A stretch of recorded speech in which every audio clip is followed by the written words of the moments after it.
देवकीनंदन ठाकुर जी। देखिए, मुझे बड़े तकलीफ के साथ कहना पड़ रहा है, मौलवी जी एक तरफ तो शांति की बात कर रहे हैं, दूसरी तरफ नूपुर शर्मा नूपुर शर्मा नूपुर शर्मा नूपुर शर्मा। आप पूरा फैक्ट बताइए ना, नूपुर शर्मा ने क्यों बोला ऐसा? और ऐसा कुछ नहीं बोला है जो आपके क्या नाम है कुरान में नहीं है। उन्होंने जो बोला है उसके लिए सॉरी भी बोला है, लेकिन उन्होंने एक्ट नहीं किया, रिएक्ट किया है।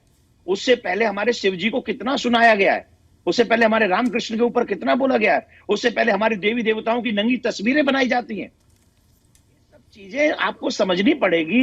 अगर आप चाहते हैं हम लोग आपके धर्म की रिस्पेक्ट करें, तो आपको हमारे धर्म की रिस्पेक्ट करनी पड़ेगी।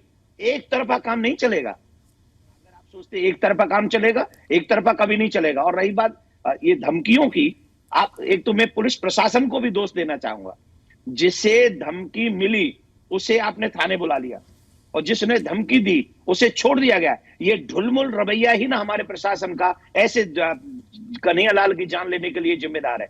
उन ऑफिसर से पे भी चेक होना चाहिए कि उन्होंने ऐसे ढुलमुल रवैया क्यों अपनाया। एक ठीक और है, बात प्रशासन के रवैये पर हम बाद में आएंगे, लेकिन कादरी साहब, धर्म का सम्मान जो है ये टू वे ट्रैफिक होना चाहिए। हम आपके धर्म का सम्मान करें, आप मेरे धर्म का सम्मान करें, और इस तरह जो है सम्मान पूर्वक तरीके से आराम से, जैसा कि भारत में कहा जाता है कि गंगा जमुनी तहजीब है, वो चलती रहे। लेकिन एक तरफ अपमान किया जाता है तो फिर दूसरी तरफ सहनशीलता कहां चली जाती है? देखिए साहब, जिस वक्त ज्ञान व्यापी में शिवलिंग का दावा किया गया, उस वक्त जब जो है सोशल मीडिया पर टिप्पणी की जा रही थी, उस वक्त भी मैंने उसकी कड़ी निंदा की थी। और जो कोई भी लोग जो है शिवलिंग का जो अपमान कर रहे थे, मैंने उनसे कहा कि कुरान में यह हुक्म है कि किसी के भी धर्म का मजाक ना उड़ाए, और जो मुसलमान है वो कुरान को फॉलो करेगा। अब रही बात साहब कि नुपुर शर्मा की जो डिबेट की बात है, मैं तस्लीम रहमानी को नहीं छुपा रहा हूं, मैं नहीं ढांप रहा हूं।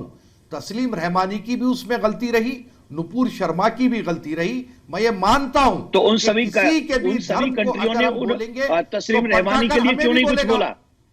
हर दो समुदाय के लोगों को यह चाहिए कि एक दूसरे के धर्म का आदर करे, उसकी आस्था का आदर करे, जिस तरीके से पहले भारत में हुआ करता था। आज देखिए, हर दो समुदाय में शरारती तत्व है, चाहे हिंदू हो चाहे मुसलमान हो। इन दोनों शरारती तत्वों को कड़ी से कड़ी नजर में रखा अली कादरी साहब, लेकिन समुदाय का आदमी ऐसी हरकत करे, अली कादरी साहब, लेकिन किसी ने भी शिवलिंग का अपमान करने पर सड़क पर उतर करके किसी का गला नहीं रहता। किसी ने नहीं कहा कि शिवलिंग का अपमान करने की एक ही सजा सर तन से जुदा। ये स्पेसिफिकली इस्लाम का ये कौन सा इंटरप्रिटेशन है? जो शख्स, जिन लोगों ने हत्या की है, वो कोई टेररिस्ट कहीं से कश्मीर पाकिस्तान से ट्रेनिंग लेकर के, हथियार चलाने की ट्रेनिंग लेकर के नहीं आए थे। वो सामान्य लोग थे, रोजगार करते थे, हमारे और आपके पड़ोस में होते हैं।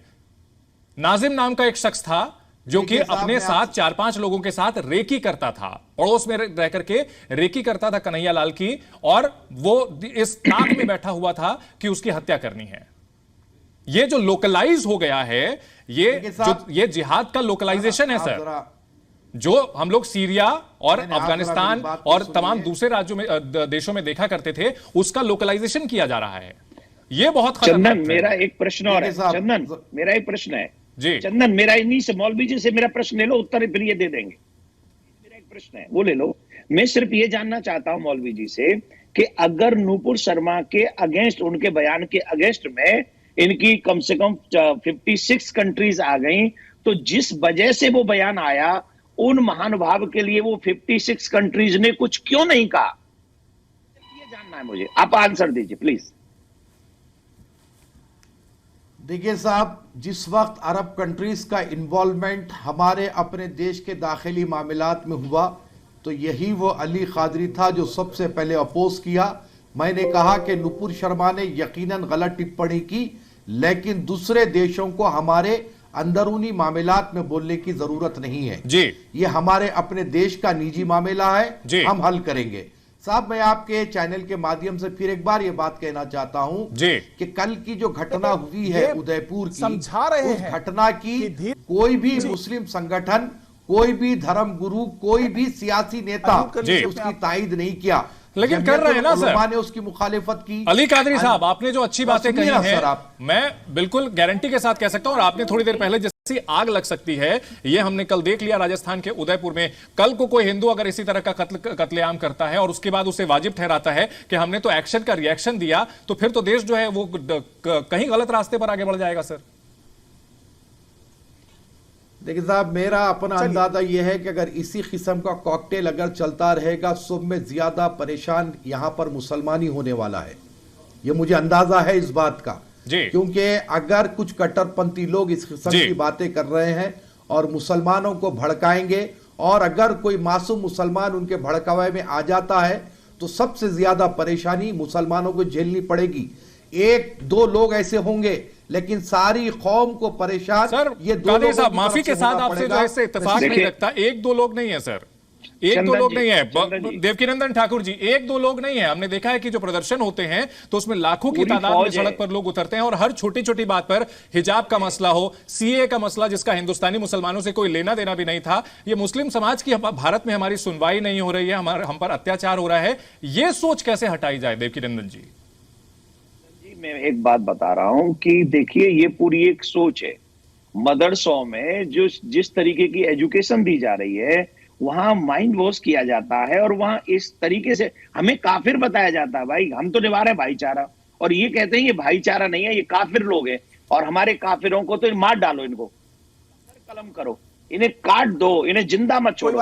और सब किया धरा हमारे ये जो लोग बैठे हैं, ये जो सॉफ्ट हार्ट रखते हैं ना, वो नहीं इसको बात को समझ रहे हैं। आज अगर मदरसों में ये सब चीजें सीख के आ जाएंगे, अब जब क्या शुक्रवार को नमाज अदा करते हैं और उसके बाद जब रोड पे निकलते वो सैलाब का सैलाब, बलिदान का उदाहरण पेश किया, क्या आपको कहां से आते हैं वो वाकई त्याग और बलिदान? क्या एक दिन में सड़क पे इतने पत्थर मिलेंगे क्या किसी पे? ऐसा ज्ञान है कि हम नमाज अदा करके निकले फ्राइडे को और हम लोगों को पत्थर सड़क पे मिल गए और हमने फेंकना शुरू कर दिया, शहर को तहस नहस कर दिया, आग लगा डाली और पूरी दुनिया को बता दी, और हमने बता दिया कि हमारा भारत में तुम ही जला रहे हो, तुम ही मार रहे हो, तुम